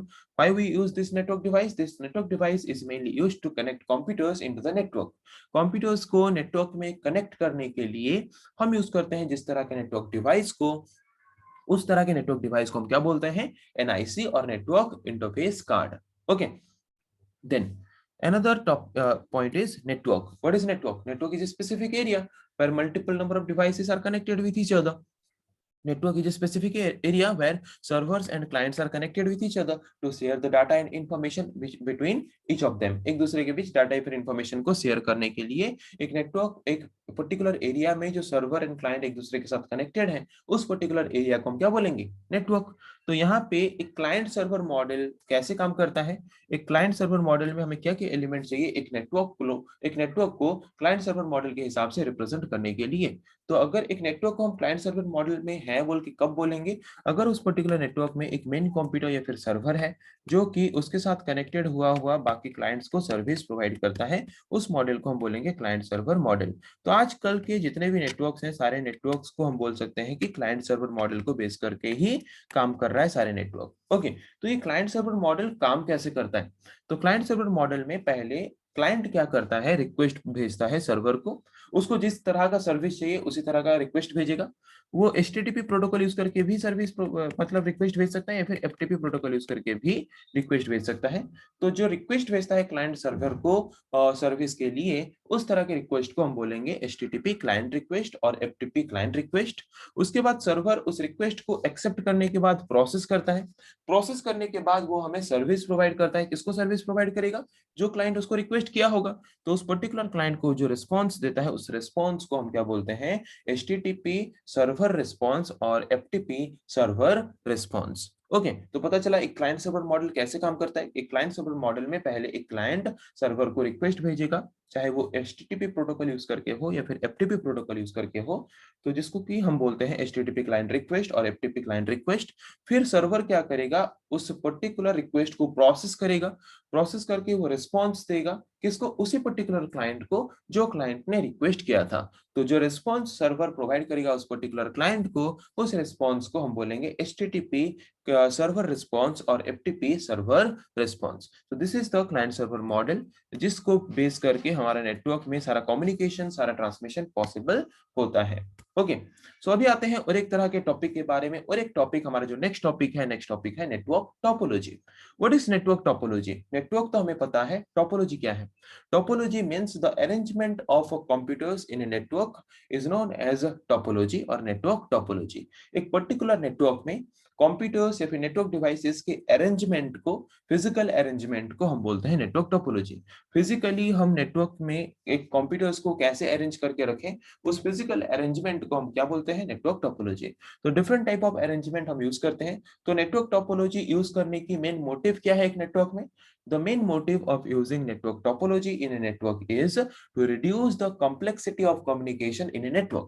Network में data transmission या फिर communication करते वक्त जो complexity या फिर प्रॉब्लम ऑकर होता है उस प्रॉब्लम को रिड्यूस करने के लिए, उस प्रॉब्लम को कम करने के लिए मेनली हम यूज करते हैं different type of arrangement methods को हमारे नेटवर्क में जिस different type of arrangement methods, different type of arrangement techniques को हम क्या बोलते हैं? Network topology. Okay, so different type of network topology है. Bus topology, star topology, ring topology, mesh topology, hybrid topology, tree topology. So पहले हम discuss करेंगे बस टोपोलॉजी. बस टोपोलॉजी में हम क्या करते हैं? एक सिंगल मेन केबल यूज करते हैं जहां पे एक सिंगल मेन केबल में multiple number of computers connected होते हैं और कनेक्ट होकर एक दूसरे के बीच डाटा या फिर इंफॉर्मेशन शेयर करते हैं उस मेन केबल के थ्रू. जिस मेन केबल के थ्रू जबकि सारे कंप्यूटर्स एक दूसरे के साथ कनेक्टेड हैं, सारे कंप्यूटर्स जबकि इस मेन केबल के ऊपर डिपेंड करते हैं, इसीलिए इस मेन केबल को हम इस नेटवर्क का बैकबोन बोल के बोलते हैं. क्योंकि ये मेन केबल अगर खराब हो जाएगा पूरा टोटल नेटवर्क नेटवर्क ही ब्रेक डाउन हो जाएगा, टोटल नेटवर्क ही खराब हो जाएगा। और इसी पर्टिकुलर मेन केबल के साथ हम अटैच करते हैं उस मेन केबल के दोनों एंड में दो स्मॉल डिवाइसेस, जिन स्मॉल डिवाइसेस को हम बोलते हैं टर्मिनेटर। ओके, और एक नेटवर्क में जितने भी डिवाइसेस हम कनेक्ट करते हैं, चाहे वो कंप्यूटर्स हो, मोबाइल्स हो, कोई नेटवर्क डिवाइस हो, हर एक डिवाइस जो भी हम नेटवर्क में कनेक्ट करते हैं, हर एक डिवाइस को हम क्या बोलते हैं? हर एक डिवाइस को हम बोलते हैं नोड। ओके, तो जितने भी डिवाइस हम नेटवर्क में कनेक्ट करेंगे, सारे डिवाइस को हम क्या बोलेंगे? नोड। तो अगर एक नोड को या फिर एक कंप्यूटर को और एक कंप्यूटर के पास बस टोपोलॉजी वाले नेटवर्क में डाटा ट्रांसमिशन करना है, तो उस कंप्यूटर को पहले डाटा ट्रांसमिशन करना पड़ेगा मेन केबल में। फिर मेन केबल में पूरा टोटल लेंथ में ट्रैवल करेगा वो डाटा। जिस कंप्यूटर को हमने भेजा है, वो कंप्यूटर उस डाटा को क्या करेगा? रिसीव करेगा। ओके, अगर वो कंप्यूटर डाटा को रिसीव कर लिया तो सही है। अगर वो कंप्यूटर उस डाटा को रिसीव नहीं कर रहा, तो वो डाटा उस पर्टिकुलर केबल में ऐसे ही ट्रैवल करता रहेगा। तो जिसके वजह से उस पर्टिकुलर केबल को यूज करके बाकी कोई कंप्यूटर्स अगर डाटा ट्रांसमिशन करना चाहते हैं तो नहीं कर पाएंगे, उनको बहुत लॉन्ग टाइम तक वेट करना पड़ेगा। तो इसीलिए एक सर्टेन पीरियड ऑफ टाइम के अंदर एक कंप्यूटर के द्वारा सेंड किया गया डाटा को अगर और एक कंप्यूटर रिसीव नहीं करता, तो उस डाटा को क्या करता है हमारा जो स्मॉल डिवाइस है हमारे केबल के दोनों एंड में, तो उनमें से कोई भी एक टर्मिनेटर क्या करता है? उस डाटा को एब्जॉर्ब कर लेता है और हमारे मेन केबल को फ्री कर देता है, ताकि उस मेन केबल को यूज करके बाकी कंप्यूटर्स डाटा ट्रांसमिशन कर सकें। क्योंकि बस टोपोलॉजी में एट अ टाइम एक ही केबल को यूज करके एक ही कंप्यूटर क्या कर सकता है? डाटा ट्रांसमिशन कर सकता है। ओके, और बस टोपोलॉजी वाले नेटवर्क में हम मल्टीपल नंबर ऑफ कंप्यूटर्स में से कोई भी एक कंप्यूटर को उस पर्टिकुलर नेटवर्क का सर्वर या फिर मेन कंप्यूटर के हिसाब से कंसीडर कर सकते हैं। बस टोपोलॉजी वाले नेटवर्क में अगर कोई एक पर्टिकुलर कंप्यूटर खराब होता है, तो नेटवर्क में बाकी कंप्यूटर्स को कुछ भी इफेक्ट नहीं पड़ता। बट बस टोपोलॉजी वाले नेटवर्क में अगर मेन केबल या फिर टर्मिनेटर में कुछ प्रॉब्लम ऑकर होता है, कुछ प्रॉब्लम आता है, तो पूरा टोटल नेटवर्क ही ब्रेकडाउन हो जाएगा। ओके, और इस तरह के नेटवर्क में हम इस तरह के नेटवर्क अरेंजमेंट को, इस तरह के टोपोलॉजी को हम लार्ज साइज ऑफ नेटवर्क बनाने के लिए यूज इसीलिए नहीं करते क्योंकि इस तरह के अरेंजमेंट में प्रॉब्लम कहाँ पे ऑकर हुआ है, फॉल्ट कहाँ पे जनरेट हुआ है, उसको आइडेंटिफाई करना आसान नहीं होता। ओके, तो अभी आते हैं और एक तरह के टोपोलॉजी के बारे में। Next type of topology is star topology. Okay, तो स्टार टोपोलॉजी हम किसको बोलेंगे? स्टार। जिस तरह के अरेंजमेंट में हम नेटवर्क में कंप्यूटर्स को स्टार की तरह अरेंज करते हैं। ओके, जहां पे एक नेटवर्क डिवाइस बीच में होता है जिसको हम बोलते हैं हब। ओके, जिसके साथ कनेक्टेड होता है different type of computers. Okay, जो कि अलाउ करता है कंप्यूटर्स के बीच डाटा ट्रांसमिशन या फिर कम्युनिकेशन करने के लिए। This is the star topology arrangement. एक नेटवर्क में अगर हम कंप्यूटर्स को ऐसे स्टार के स्ट्रक्चर में अरेंज करते हैं, उसको हम बोलते हैं स्टार टोपोलॉजी नेटवर्क। जहां पे हम एक नेटवर्क डिवाइस यूज करते हैं जिसको हम बोलते हैं हब। तो hub is a type of network device by using which we can connect multiple number of devices in the network and create a network. Hub एक ऐसा नेटवर्क डिवाइस है जिसको यूज करके मल्टीपल नंबर ऑफ डिवाइसेस को connect कर सकते हैं एक जगह पे, और कनेक्ट करके एक नेटवर्क बना सकते हैं, जिसके वजह से हम एक डिवाइस के डाटा को और एक डिवाइस के पास इजीली क्या कर सकते हैं? ट्रांसमिट कर सकते हैं। So in star topology network, we use a central hub by using which we can connect multiple number of devices with each other for data transmission or for communication. तो वहां पे स्टार टोपोलॉजी वाले network में अगर एक computer को और एक कंप्यूटर के पास डाटा ट्रांसमिट करना है, तो उसको पहले डाटा ट्रांसमिट करना पड़ेगा हब के पास, फिर हब क्या करेगा? उस पर्टिकुलर कंप्यूटर के पास डाटा ट्रांसमिट करेगा। ओके, तो हब क्या करता है? कोई एक पर्टिकुलर कंप्यूटर के पास डाटा ट्रांसमिट नहीं करता। हब क्या करता है? जैसे कि हम नेटवर्क डिवाइस के बारे में पढ़े हैं पहले से, तो नेटवर्क डिवाइस में हमने हब के बारे में पढ़ा है कि हब क्या करता है, उसके पास जो डाटा आता है उसको वो रीजनरेट करके उस पर्टिकुलर डिवाइस को छोड़ के बाकी जितने भी डिवाइसेस नेटवर्क में कनेक्टेड हैं, बाकी सारी डिवाइसेस के पास वो डाटा को क्या करता है? फॉरवर्ड कर देता है। जिस डिवाइस को डाटा चाहिए सिर्फ वही डिवाइस डाटा को रिसीव करता है, और बाकी डिवाइसेस उस डाटा को रिसीव नहीं करते, जिसकी वजह से कोलिजन ऑकर होता है, जो कि हमने पढ़ा था, जिसको हम रिवाइज करेंगे नेटवर्क डिवाइस के बारे में पढ़ते वक्त। बस इतना अभी जानना है हमें स्टार टोपोलॉजी वाले नेटवर्क में कि हब, स्टार टोपोलॉजी में हम यूज करते हैं एक सेंट्रल हब, जो कि क्या करता है? उसके पास जो डाटा आता है उसको वो रिसीवर के पास फॉरवर्ड कर देता है।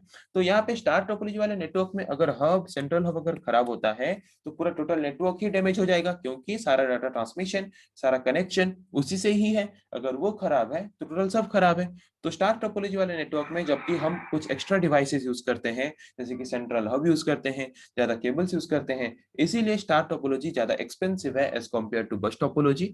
बट स्टार टोपोलॉजी का एक एडवांटेज भी ये है कि बस टोपोलॉजी एट ए टाइम सिर्फ एक ही डिवाइस को डाटा ट्रांसमिशन करने के लिए अलाउ करता था, but star topology at a time more than one devices को डाटा ट्रांसमिशन करने के लिए अलाउ करता है।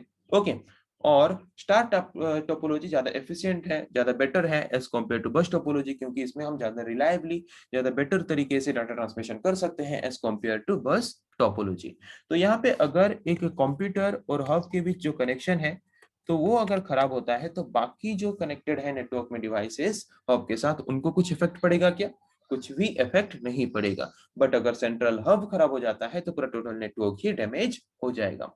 अभी आते हैं और एक तरह के टोपोलॉजी के बारे में, जिस टोपोलॉजी का नाम है रिंग टोपोलॉजी। तो उसके नाम से ही पता चल रहा है कि उसका स्ट्रक्चर देखने में रिंग जैसा होगा।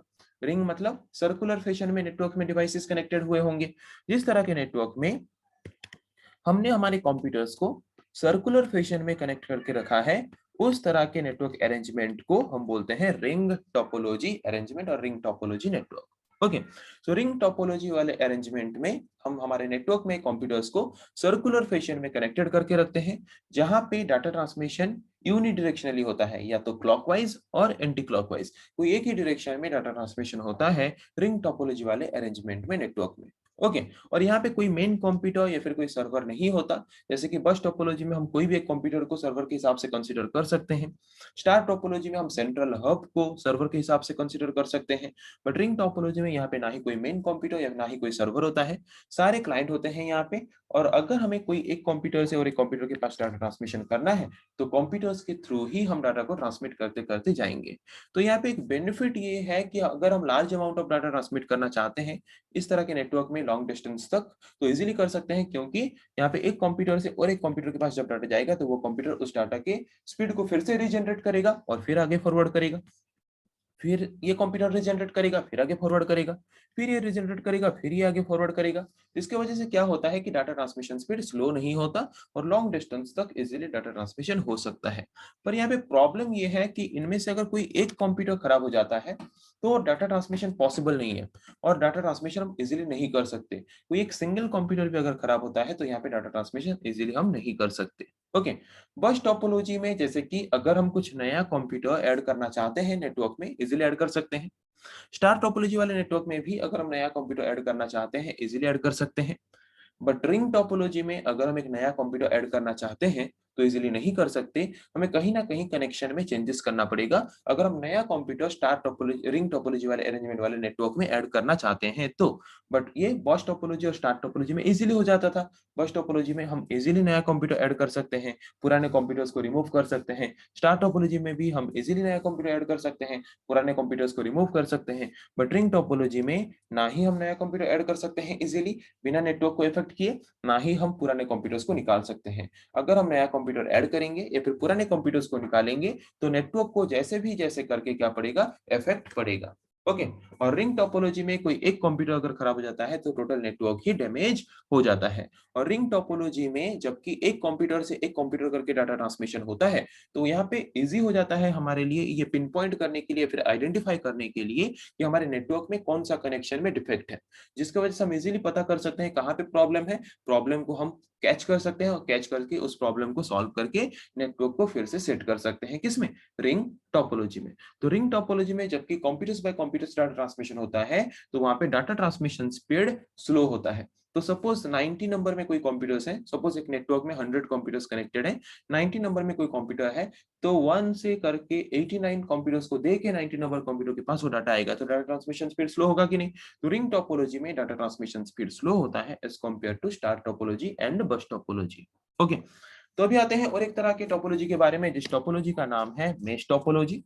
सो मेश टोपोलॉजी एक कैसा अरेंजमेंट है? इस तरह के अरेंजमेंट में हम क्या करते हैं, इस तरह के अरेंजमेंट में हम क्या करते हैं, इस तरह के अरेंजमेंट में एक नेटवर्क में हम जितने भी कंप्यूटर्स हैं सारे कंप्यूटर्स को सारे कंप्यूटर्स के साथ पॉइंट टू पॉइंट कनेक्शन में कनेक्ट करके रखते हैं।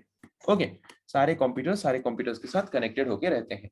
तो यहाँ पे एक पॉइंट आता है कि point to point connection and multi point connection. तो पॉइंट टू पॉइंट कनेक्शन किसको बोलते हैं, मल्टी पॉइंट कनेक्शन किसको बोलते हैं? अगर एक सिंगल केबल यूज करके मैं सिर्फ दो ही डिवाइस को कनेक्ट कर रहा हूं, उसको हम बोलेंगे पॉइंट टू पॉइंट कनेक्शन। अगर मैं एक सिंगल डिवाइस यूज करके मोर देन वन डिवाइस कनेक्ट कर रहा हूं, उसको हम बोलेंगे मल्टी पॉइंट कनेक्शन। ओके, तो जैसे कि बस टोपोलॉजी में हम सिंगल मेन केबल के साथ बहुत सारे कंप्यूटर्स को कनेक्ट करते हैं, तो वहां पे उसको हम बोलेंगे पॉइंट टू पॉइंट कनेक्शन या multi point connection, multi point connection. So bus topology में हम यूज करते हैं मल्टी पॉइंट कनेक्शन। ये शॉर्ट क्वेश्चंस के लिए काम आता है, ध्यान देना है, मल्टी पॉइंट कनेक्शंस। ओके, और स्टार टोपोलॉजी में हम हर एक कंप्यूटर्स को सेंट्रल हब के साथ कनेक्ट करते हैं। कैसे? पॉइंट टू पॉइंट कनेक्शन में।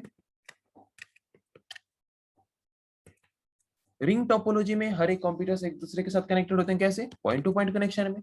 मेश टोपोलॉजी में हर एक कंप्यूटर के साथ कैसे कनेक्टेड होते हैं? पॉइंट टू पॉइंट कनेक्शन में। Okay, so point to point connection and multi point connection पता चला क्या है?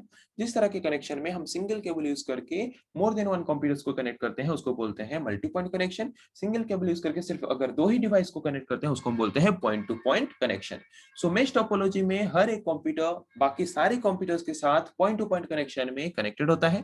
तो जैसे कि बस टोपोलॉजी में अगर मैं नेटवर्क में एक कंप्यूटर के डाटा अगर और एक कंप्यूटर के पास ट्रांसमिट कर रहा हूं, तो बाकी जो डिवाइसेस कंप्यूटर्स कनेक्टेड हैं वो भी जान पाते हैं कि मैं क्या डाटा ट्रांसमिट कर रहा हूं। ओके, स्टार टोपोलॉजी में भी क्या होता है कि मैं जो डाटा ट्रांसमिट कर रहा हूं एक कंप्यूटर के पास, तो बाकी कंप्यूटर्स भी जान पाते हैं कि क्या डाटा ट्रांसमिशन हो रहा है, जो कि रिंग टोपोलॉजी में भी होता है। मतलब डाटा का सिक्योरिटी वहां पे मेंटेन नहीं हो पाता।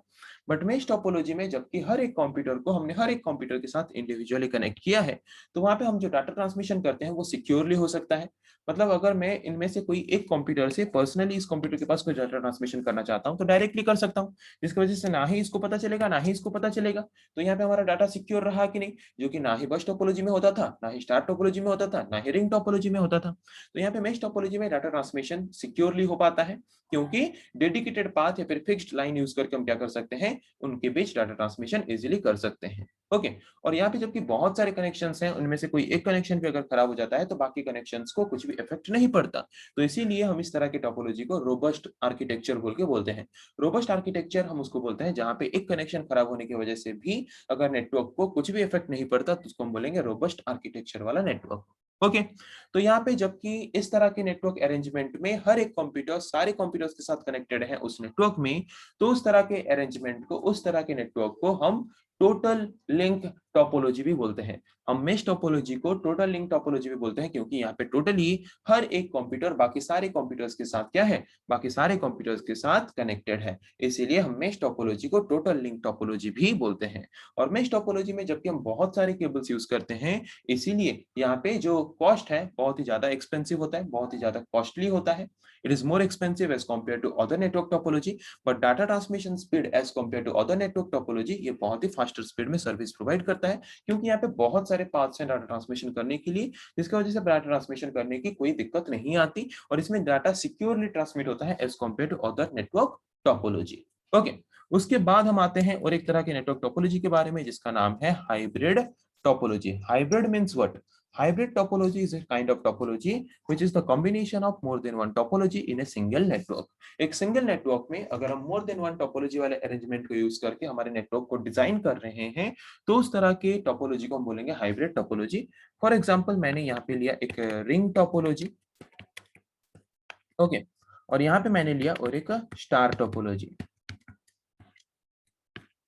तो रिंग टोपोलॉजी और स्टार टोपोलॉजी को कंबाइन करके अगर मैं एक नेटवर्क में कंप्यूटर्स को अरेंज कर रहा हूं, तो इस तरह के टोपोलॉजी को हम बोलेंगे hybrid topology. Hybrid topology is the combination of more than one topology in a single network. एक सिंगल नेटवर्क में मोर देन वन टोपोलॉजी के कॉम्बिनेशन को हम बोलते हैं हाइब्रिड टोपोलॉजी। ओके, तो पता चला हाइब्रिड टोपोलॉजी क्या है। बट हाइब्रिड टोपोलॉजी वाला अरेंजमेंट करना प्रैक्टिकली क्वाइट इम्पॉसिबल है, या फिर बहुत ही डिफिकल्ट टास्क है। अगर भी अरेंज करते हैं तो यहाँ पे बहुत ही ज्यादा खर्चा होने की चांसेस है, क्योंकि दो अलग अलग तरह के अरेंजमेंट यूज करेंगे तो केबल्स अलग अलग तरीके से यूज करेंगे, अलग अलग डिवाइसेस यूज करेंगे। तो अगर इस तरह के टोपोलॉजी को अरेंज करते हैं तो बहुत ज्यादा कॉस्ट होता है, बहुत ज्यादा कॉस्ट होता है, मतलब बहुत ज्यादा एक्सपेंसिव होता है इस तरह के अरेंजमेंट को एक नेटवर्क में करने के लिए। उसके बाद आते हैं tree topology. Tree topology is the combination of bus topology and star topology. बस टोपोलॉजी एंड स्टार टोपोलॉजी के कॉम्बिनेशन को हम क्या बोलते हैं? बस टोपोलॉजी एंड स्टार टोपोलॉजी के कॉम्बिनेशन को हम बोलते हैं ट्री टोपोलॉजी, जो कि शॉर्ट क्वेश्चंस में आते हैं। तो बस टोपोलॉजी और स्टार टोपोलॉजी के कॉम्बिनेशन में जबकि यहाँ पे हमारा ट्री टोपोलॉजी बनता है, इसका मतलब सिंपल तरीके से हम बोल सकते हैं multiple number of star topology networks को सिंगल नेटवर्क में कनेक्ट करने के लिए हम यूज करते हैं मेनली ट्री टोपोलॉजी को। ओके, तो ट्री टोपोलॉजी में हम क्या करते हैं, multiple number of star topology को सिंगल मेन केबल के साथ कनेक्ट करके क्या करते हैं, इजीली नेटवर्क को एक्सपांड कर सकते हैं। जितना चाहे उतना हम स्टार टोपोलॉजी नेटवर्क को ऐड करके हमारे नेटवर्क को इंक्रीज कर सकते हैं, बढ़ा सकते हैं, और क्या कर सकते हैं, जितना नेटवर्क चाहे उतना नेटवर्क हम ऐड करके हमारे कम्युनिकेशन या फिर ट्रांसमिशन को बढ़ा सकते हैं। तो यहाँ पे अगर कोई एक पर्टिकुलर स्टार टोपोलॉजी नेटवर्क में कुछ डिफेक्ट आता है, कुछ खराब हो जाता है, तो बाकी जितने भी नेटवर्क्स कनेक्टेड हैं मेन केबल के साथ, उनको कुछ इफेक्ट पड़ेगा क्या? नहीं पड़ेगा। उनके बीच जैसा ट्रांसमिशन, जैसे कम्युनिकेशन चल रहा था वैसे चलता रहेगा। बट अगर ये जो मेन केबल है, ये मेन केबल अगर खराब हो जाता है तो टोटल नेटवर्क क्या होगा, तो टोटल नेटवर्क ही ब्रेक डाउन हो जाएगा। किसमें? ट्री टोपोलॉजी अरेंजमेंट में या फिर ट्री टोपोलॉजी नेटवर्क में। ओके, तो अभी हमने डिस्कस किया क्या है different type of network topology, जिसके बारे में अभी हमने डिस्कस किया। फिर अभी हम डिस्कस करेंगे और कुछ टॉपिक्स के बारे में। तो नेक्स्ट टॉपिक हमारा है different types of network. Okay okay, तो अभी हम डिस्कस करेंगे डिफरेंट टाइप्स ऑफ नेटवर्क के बारे में। तो नेटवर्क क्या है हमें पता चला, network is a specific area जहां पे multiple number of devices connected होते हैं एक दूसरे के बीच डाटा या फिर इंफॉर्मेशन को शेयर करने के लिए। तो नेटवर्क का साइज छोटा भी हो सकता है, बड़ा भी हो सकता है, स्मॉल साइज ऑफ नेटवर्क भी हो सकता है, लार्ज साइज ऑफ नेटवर्क भी हो सकता है। Okay, according to the size and according to the coverage area, network को हमने डिफरेंट टाइप्स में डिवाइड किया है। सबसे स्मॉलेस्ट साइज ऑफ नेटवर्क है personal area network. Okay, and सबसे लार्जेस्ट साइज ऑफ नेटवर्क है हमारा, सबसे स्मॉलेस्ट साइज ऑफ नेटवर्क कौन सा है? Personal area network. सबसे लार्जेस्ट साइज ऑफ नेटवर्क है वाइड एरिया नेटवर्क। ओके, अगर मैं अपने लैपटॉप के साथ अगर कनेक्ट कर रहा हूं एक मोबाइल को, तो ये भी एक नेटवर्क है।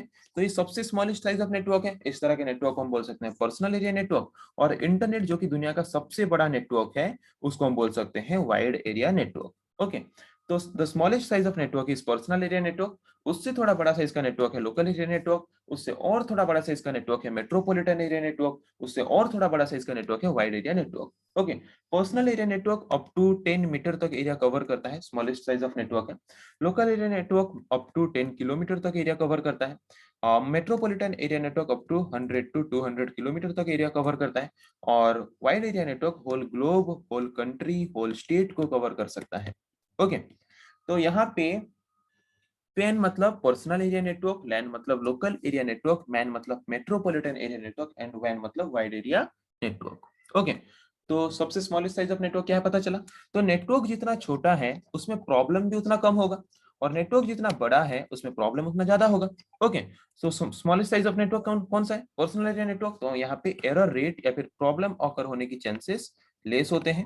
ओके, और नेटवर्क का साइज जितना बड़ा है वहां पे एरर रेट उतना हाई या फिर उतना ज्यादा होता है। ओके, नेटवर्क का साइज धीरे धीरे जितना बढ़ेगा, नेटवर्क में एरर रेट या फिर प्रॉब्लम ऑकर होने की चांसेस उतने बढ़ते बढ़ते जाएंगे। और नेटवर्क में जितने कम डिवाइसेस कनेक्टेड होंगे, डाटा ट्रांसमिशन उतना फास्टर होगा। जितने ज्यादा डिवाइसेस हम नेटवर्क में कनेक्ट करेंगे, डाटा ट्रांसमिशन उतना स्लो होते होते जाएगा। तो स्मॉलेस्ट साइज नेटवर्क में जब भी हम less number of devices connect करते हैं, तो इसमें डाटा ट्रांसमिशन स्पीड, जो डाटा ट्रांसमिशन स्पीड है, वो डाटा ट्रांसमिशन स्पीड हमारा हाई या फिर फास्टर है। और नेटवर्क वाइड एरिया नेटवर्क में जबकि बहुत सारे डिवाइसेस कनेक्टेड होते हैं, यहाँ पे डाटा ट्रांसमिशन स्पीड क्या होता है? डाटा ट्रांसमिशन स्पीड यहाँ पे होता है स्लोअर। ओके, ये पता चला। फर्स्ट पॉइंट यहाँ पे आपको अगर एग्जाम में आता है तो पहले सारे का फुल फॉर्म्स आपको लिखना है। फिर यहाँ पे कितने एरिया कवर कर सकते हैं, दूसरा एरर रेट किसमें ज्यादा है, एरर रेट किसमें कम है, मतलब प्रॉब्लम किसमें ज्यादा ऑकर होते हैं, किसमें कम ऑकर होते हैं, डाटा ट्रांसमिशन स्पीड किसमें फास्ट होगा, डाटा ट्रांसमिशन स्पीड किसमें स्लो होगा। ओके, पता चला क्या पॉइंट, बेसिक पॉइंट्स है। उसके बाद हम पर्सनल एरिया नेटवर्क में सिंपल केबल्स यूज कर सकते हैं, ब्लूटूथ कनेक्शन यूज कर सकते हैं, ट्विस्टेड पेयर केबल यूज कर सकते हैं। लोकल एरिया नेटवर्क में हम ट्विस्टेड पेयर केबल के साथ साथ हम कोएक्सियल केबल्स को भी यूज कर सकते हैं। मेट्रोपॉलिटन एरिया नेटवर्क में हम ट्विस्टेड पेयर केबल के साथ साथ कोएक्सियल केबल्स को भी यूज कर सकते हैं। वाइड एरिया नेटवर्क में हम कोई तीनों तरह के केबल्स यूज कर सकते हैं, twisted pair, coaxial as well as fibre optic cable भी यूज कर सकते हैं डाटा ट्रांसमिशन या फिर कम्युनिकेशन करने के लिए। ओके, तो अभी आते हैं और एक तरह के टॉपिक के बारे में। नेक्स्ट टॉपिक है नेटवर्क डिवाइस। तो हम किस तरह के डिवाइस को नेटवर्क डिवाइस बोलते हैं? The device by using which we can connect multiple number of devices to our network is known as network device. जिस तरह के डिवाइस को यूज करके हम मल्टीपल नंबर ऑफ कंप्यूटर्स को हमारे नेटवर्क में कनेक्ट कर सकते हैं डिफरेंट पर्पस के लिए, डिफरेंट इंटेंशन के लिए, different type of operations perform करने के लिए, उस तरह के डिवाइस को हम बोलते हैं नेटवर्क डिवाइस। ओके, तो different types of network devices हैं, NIC, hub, switch, bridge, router, gateway, repeater, modem. तो एनआईसी, हमने क्लाइंट सर्वर मॉडल के बारे में पढ़ते वक्त एनआईसी के बारे में पढ़ा था। एनआईसी का फुल फॉर्म है नेटवर्क इंटरफेस कार्ड। तो ये नेटवर्क इंटरफेस कार्ड और एनआईसी नेटवर्क डिवाइस है क्या? इसके नाम से ही पता चल रहा है, इट इज एन इंटरफेस, एक जरिया है जिसको मेनली यूज करते हैं क्यों? कोई भी डिवाइस को नेटवर्क में कनेक्ट करने के लिए। अगर मैं अपने कंप्यूटर को एक नेटवर्क में कनेक्ट करना चाहता हूं तो मेरे कंप्यूटर में एनआईसी कार्ड होना जरूरी है। अगर मेरे कंप्यूटर में एनआईसी कार्ड नहीं है तो मैं अपने कंप्यूटर को नेटवर्क में कनेक्ट नहीं कर पाऊंगा। तो ये एनआईसी कार्ड कहाँ पे होता है? हमारे कंप्यूटर के मदरबोर्ड में अवेलेबल होता है NIC card. Without NIC card we can not connect any computer to a particular network. Okay, तो एनआईसी कार्ड क्या है पता चला। तो ये एनआईसी कार्ड काम कहाँ पे करता है? हमारे ओएसआई मॉडल में नेटवर्क लेयर में काम करता है। किस लेयर में काम करता है? नेटवर्क लेयर में काम करता है नेटवर्क इंटरफेस कार्ड और एनआईसी नेटवर्क डिवाइस। ओके, फिर आते हैं और एक तरह के नेटवर्क डिवाइस के बारे में, जिस नेटवर्क डिवाइस का नाम है हब। तो हब के बारे में हमने कहाँ पे सुना था? हब के बारे में हमने सुना था स्टार टोपोलॉजी वाले नेटवर्क में। So hub is a network device by using which we can connect multiple number of devices and we can create a network. Okay, hub को यूज करके हम मल्टीपल नंबर ऑफ डिवाइसेस को connect कर सकते हैं और connect करके हम क्या कर सकते हैं? एक नेटवर्क इजीली बना सकते हैं और एक नेटवर्क बना के एक डिवाइस के डाटा को दूसरे डिवाइस के पास इजीली ट्रांसमिशन करने की फैसिलिटी प्रोवाइड कर सकते हैं। तो यहाँ पे स्टार टोपोलॉजी में हम हब को as a central point of convergence, central point of convergence मतलब अगर कोई भी एक डिवाइस को एक डिवाइस के पास कुछ डाटा ट्रांसमिशन करना है तो सेंट्रली वहां पे मेन कंप्यूटर या फिर सर्वर के हिसाब से काम करता है कौन? हब। इसीलिए हम हब को एक स्टार टोपोलॉजी वाले नेटवर्क में सेंट्रल पॉइंट ऑफ कन्वर्जेंस बोल के बोल सकते हैं। ओके, तो हब एक ऐसा डिवाइस है कि अगर कोई एक कंप्यूटर डाटा ट्रांसमिट कर रहा है, पहले हब के पास जाएगा, तो हब क्या करता है? उस डाटा को बिना फिल्टर किए, बिना ये देखे कि उस डाटा को किसके पास भेजना है, वो उस पर्टिकुलर कंप्यूटर को छोड़ के बाकी जितने भी कंप्यूटर्स कनेक्टेड हैं सबके पास डाटा को फॉरवर्ड कर देता है। बट उनमें से अगर कुछ स्पेसिफिक कंप्यूटर्स को ही डाटा चाहिए तो वो स्पेसिफिक कंप्यूटर्स सिर्फ डाटा को रिसीव करेंगे। बाकी जिन कंप्यूटर्स को डाटा नहीं चाहिए अननेसेसरीली वो डाटा को रिसीव क्यों करेंगे? नहीं करेंगे। तो वहां पे डाटा कोलाइड होगा, डाटा कोलिजन होगा, डाटा वेस्ट होगा। तो हब क्या करता है? रिसीव किया गया डाटा को सबके पास फॉरवर्ड कर देता है बिना फिल्टर किए, जिसके वजह से डाटा कोलिजन होने के चांसेस होते हैं, डाटा लॉस होने के चांसेस ज्यादा होते हैं। ओके, इसीलिए तो हब के जगह पे हम अगर यूज करते हैं स्विच, जो कि और एक तरह का नेटवर्क डिवाइस है, तो हब किस लेयर में काम करता है? Hub is a network device जो कि फिजिकल लेयर में काम करता है। ओके, और एनआईसी किस लेयर में काम करता है? एनआईसी हमारा काम करता है नेटवर्क लेयर में। तो फिर आते हैं और एक तरह का डिवाइस निकला स्विच। तो हब की जगह पे हम क्या करते हैं? स्विच को यूज करते हैं। क्यों? हब में क्या प्रॉब्लम था? हब में ये प्रॉब्लम था कि वो जो भी सिग्नल उसके पास आता है उसको वो फिल्टर नहीं करता, जो भी कनेक्टेड है उसके पास फॉरवर्ड कर देता है। ओके, जिसको चाहिए हो नहीं चाहिए हो सबको फॉरवर्ड कर देता है। फॉर एग्जांपल मैं एक क्लास में हूँ, मैं एक आईटी टीचर हूँ, मैं आईटी ही पढ़ाऊंगा। तो सपोज एक क्लास में सारे स्टूडेंट्स बैठे हैं जो कि आईटी नहीं लिए हैं, आईटी लिए हैं, सब बैठे हैं। तो अगर वहां पे मैं जाके पढ़ाऊंगा तो आईटी स्टूडेंट्स तो मेरे डाटा को एब्जॉर्ब करेंगे। जो आईटी नहीं लिए हैं वो सुन के क्या करेंगे? उनको तो चाहिए नहीं वो चीज, उनको एग्जाम में वो चीज लिखने की जरूरत है नहीं। तो वहां पे मैं जो इन्फॉर्मेशन उनको प्रोवाइड कर रहा हूँ वहां पे मेरा डाटा नॉलेज वेस्ट हो रहा है। ओके, तो इसीलिए और एक डिवाइस निकला स्विच। स्विच क्या करता है? पहले फिल्टर कर देता है कि किनके पास डाटा भेजना है, किनके पास डाटा नहीं भेजना है। जैसे कि मैंने पहले क्या किया, थोड़ा अपना दिमाग लगाया, पहले पूछ लिया कि किन कौन कौन स्टूडेंट्स आईटी लिए हो, सिर्फ वही लोग बैठो, जो जो आईटी नहीं लिए हो वो वहां से निकल के चले जाओ। जिसकी वजह से जो लोग आईटी लिए हैं मैं सिर्फ उन्हीं को ही नॉलेज प्रोवाइड करूंगा, जिसकी वजह से मेरा नॉलेज वैलिड होगा। ओके, वैसे ही स्विच क्या करता है? इंटेलिजेंट हब के हिसाब से काम करता है। मतलब एक हब में, एक हब जो कि इंटेलिजेंटली काम नहीं करता था, एक इंटेलिजेंट हब के हिसाब से काम करता है। वो पहले सोचता है कि या फिर देखता है कि किस किस के पास मुझे डाटा भेजना है, सिर्फ उन्हीं उन्हीं के पास ही डाटा भेजता है स्विच, और बाकी लोगों के पास डाटा नहीं भेजता, बाकी कंप्यूटर्स के पास डाटा नहीं भेजता। जिसकी वजह से वो डाटा को जबकि फिल्टर करता है, जिसके पास चाहिए सिर्फ उसी के पास भेजता है, जिसकी वजह से डाटा कोलिजन होने की चांसेस नहीं है। तो स्विच एक ऐसा नेटवर्क डिवाइस है जो कि हमारे ओएसआई मॉडल में डाटा लिंक लेयर में काम करता है। ओके, उसके बाद आते हैं हम और एक तरह के नेटवर्क डिवाइस के बारे में, जिस नेटवर्क डिवाइस का नाम है bridge. Okay, so bridge is a type of network device.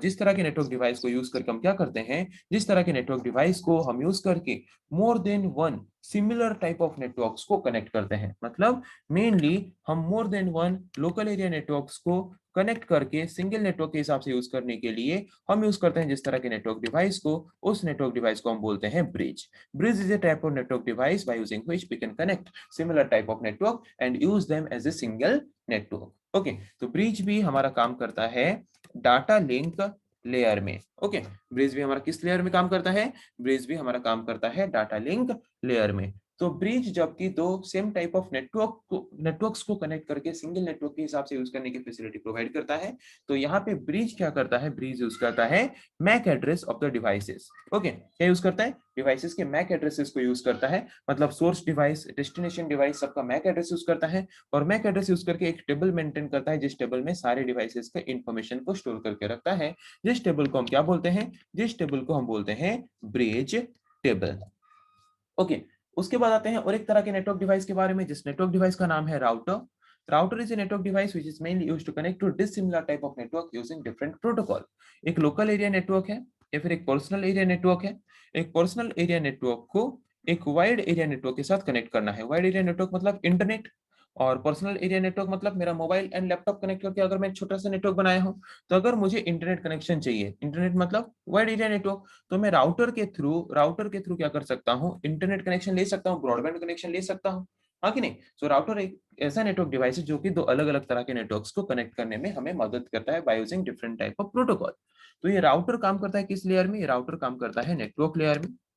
Okay, तो राउटर हमें बेस्ट पाथ और बेस्ट रूट प्रोवाइड करता है डाटा ट्रांसमिशन या फिर कम्युनिकेशन के लिए, जिसकी वजह से फास्टर स्पीड में डाटा ट्रांसमिशन या फिर डाटा कम्युनिकेशन हो सके।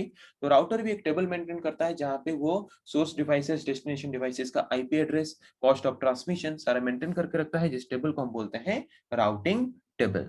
ओके, तो यहाँ पे राउटिंग दो तरह के हो सकते हैं, static routing and dynamic routing. तो एक राउटर में अगर पहले से हम सेट कर देते हैं सारे डिवाइसेस का आईपी एड्रेस, तो उसको हम बोलेंगे स्टैटिक राउटिंग। अगर एक राउटर अपने मर्जी से खुद से सारा चीज सेट करता है तो उसको हम बोलेंगे डायनामिक राउटिंग। तो ब्रिज में हम मेनली प्रोटोकॉल यूज करते हैं HTTP protocol, spanning tree protocol, हमारे नेटवर्क में डाटा ट्रांसमिशन प्रॉपरली करने के लिए। बट राउटर में हम मेनली यूज करते हैं दो तरह के protocol, routing information protocol and border gateway protocol, proper way में डाटा ट्रांसमिशन करने के लिए। उसके बाद आते हैं और एक तरह के नेटवर्क डिवाइस के बारे में, जिस नेटवर्क डिवाइस का नाम है गेटवे। तो gateway is a network device which works as a translator in a network. एक नेटवर्क में ट्रांसलेटर हिसाब से काम करता है। फॉर एग्जांपल, हम यहाँ पे गेटवे को यूज करके क्या कर सकते हैं, दो डिसिमिलर टाइप ऑफ नेटवर्क को भी कनेक्ट कर सकते हैं और उनके बीच ट्रांसलेटर के हिसाब से भी ये काम कर सकता है। ट्रांसलेटर के हिसाब से काम कर सकता है मतलब क्या, सपोज हम एक नेटवर्क को और एक नेटवर्क के साथ कनेक्ट करते हैं, एक नेटवर्क एक तरह का प्रोटोकॉल यूज करता है और एक नेटवर्क और एक तरह का प्रोटोकॉल यूज करता है। तो अगर इस नेटवर्क के कोई एक डिवाइस, इस नेटवर्क के कोई एक डिवाइस के पास कुछ डाटा ट्रांसमिशन करना चाहता है, तो ये तो अलग प्रोटोकॉल यूज कर रहा है, ये अलग प्रोटोकॉल यूज कर रहा है। तो यहाँ पे हमें एक ऐसा डिवाइस चाहिए जो कि इसके प्रोटोकॉल को यूज करके ट्रांसलेट करे रिसीवर के प्रोटोकॉल के हिसाब से, जिस तरह से रिसीवर उसको समझ पाए। तो यहाँ पे जो ट्रांसलेटर के हिसाब से जो नेटवर्क डिवाइस काम करता है, उस नेटवर्क डिवाइस को हम बोलते हैं क्या, gateway. So gateway is a network device which is used as a translator in a network which is also works as gatekeeper for other network. बाकी नेटवर्क के हिसाब, बाकी नेटवर्क के लिए एक गेटकीपर के हिसाब से काम करता है। ओके, सपोज ये एक नेटवर्क है, इस नेटवर्क के पास कुछ कंप्यूटर डाटा ट्रांसमिशन करना चाहता है, ये कंप्यूटर सपोज डाटा ट्रांसमिशन करना चाहता है, तो ये गेटकीपर के हिसाब से काम करेगा। पहले चेक करेगा कि एक वैलिड नेटवर्क से ये डाटा आ रहा है कि नहीं, एक वैलिड कंप्यूटर से डाटा आ रहा है कि नहीं।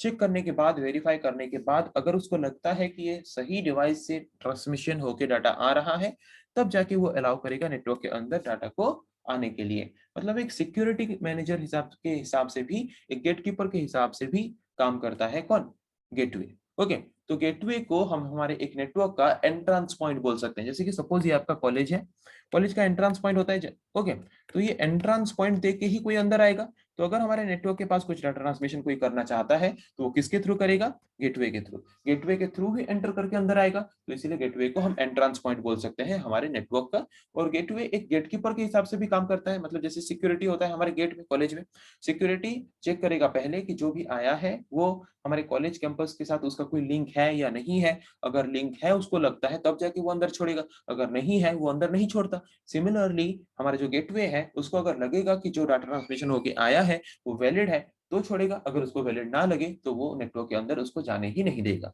ओके, तो जो गेटवे है वो किस लेयर में काम करता है, गेटवे हमारा काम करता है प्रेजेंटेशन लेयर में। ओके, किस लेयर में काम करता है, गेटवे हमारा काम करता है प्रेजेंटेशन लेयर में। ओके, तो जिस लेयर प्रेजेंटेशन लेयर में काम करता है। फिर आते हैं रिपीटर के बारे में, और एक नेटवर्क डिवाइस जिसका नाम है रिपीटर। रिपीटर नाम से पता चल रहा है जो कि रिपीट करता है। मतलब इस तरह के नेटवर्क डिवाइस को हम कहाँ पे यूज करते हैं, जब भी हम एक नेटवर्क में लॉन्ग डिस्टेंस डाटा ट्रांसमिशन करते हैं तो वहां पे बीच बीच में हम रिपीटर नेटवर्क डिवाइस को यूज करते हैं। ओके, तो सपोज यहाँ पे एक नेटवर्क है जो कि बहुत ही लॉन्ग डिस्टेंस है, तो इस डिवाइस से इस डिवाइस के पास अगर डाटा ट्रांसमिशन करना है तो after certain distance data transmission करने के बाद सिग्नल क्या होगा, धीरे धीरे वीक होते जाएगा। तो सिग्नल का स्पीड अगर वीक होते जाएगा तो रिसीवर के पास वो नहीं पहुंच पाएगा। तो यहाँ पे बीच में हमें ऐसा कुछ नेटवर्क डिवाइस चाहिए जो कि हमारे सिग्नल के स्पीड को रीजनरेट कर सके, बढ़ा सके, ओरिजिनल स्पीड में ला सके, फिर उसको आगे फॉरवर्ड कर सके। ओके, तो वहां पे हमारे सिग्नल के स्पीड को रीजनरेट करने के लिए बीच बीच में हम जिस तरह के नेटवर्क डिवाइस को यूज करते हैं उस तरह के नेटवर्क डिवाइस को हम बोलते हैं repeater. Okay, repeater is a network device by using which we can repeat or we can regenerate the speed of a signal, okay, which we are sending from the sender to receiver। तो repeater काम करता है किस layer में, repeater काम करता है हमारे OSI मॉडल के फिजिकल लेयर में। ओके, उसके बाद आते हैं और एक तरह के नेटवर्क डिवाइस, जिस नेटवर्क डिवाइस का नाम है मॉडेम।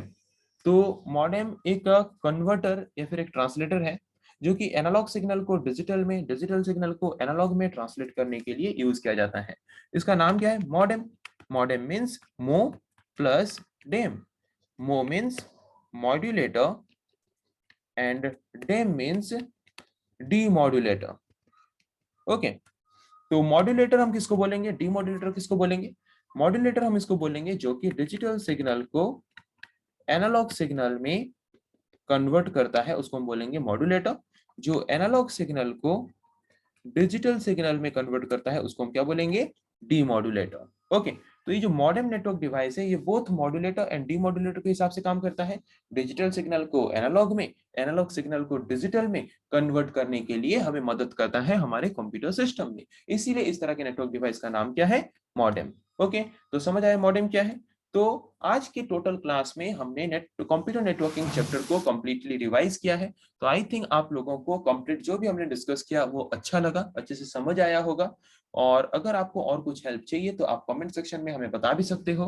और अगर आपने ये तो रिवाइज क्लास था, अगर आपने वीडियो कंप्लीटली शुरू से देखा ही नहीं है तो मैंने नीचे लिंक दे दिया है इस चैप्टर का कंप्लीट टॉपिक, जो कि टॉपिक बाय टॉपिक और ज्यादा मतलब एक्सप्लेनेशन किया गया है और ज्यादा डिस्क्रिप्शन किया गया है। वो वीडियो लिंक मैंने नीचे प्रोवाइड कर दिया है। उस वीडियो लिंक के थ्रू आप क्या कर सकते हो, उस वीडियो लिंक के थ्रू आप टोटल टॉपिक को भी देख सकते हो। अगर आप टोटल टॉपिक को देख चुके हो तो आप क्या कर सकते हो, यहाँ से रिवाइज कर सकते हो इस टॉपिक को देख के। ओके, तो ठीक है, तो नेक्स्ट क्लास में हम डिस्कस करेंगे ऐसे और कुछ टॉपिक्स के बारे में। आज के लिए इतना ही, थैंक यू।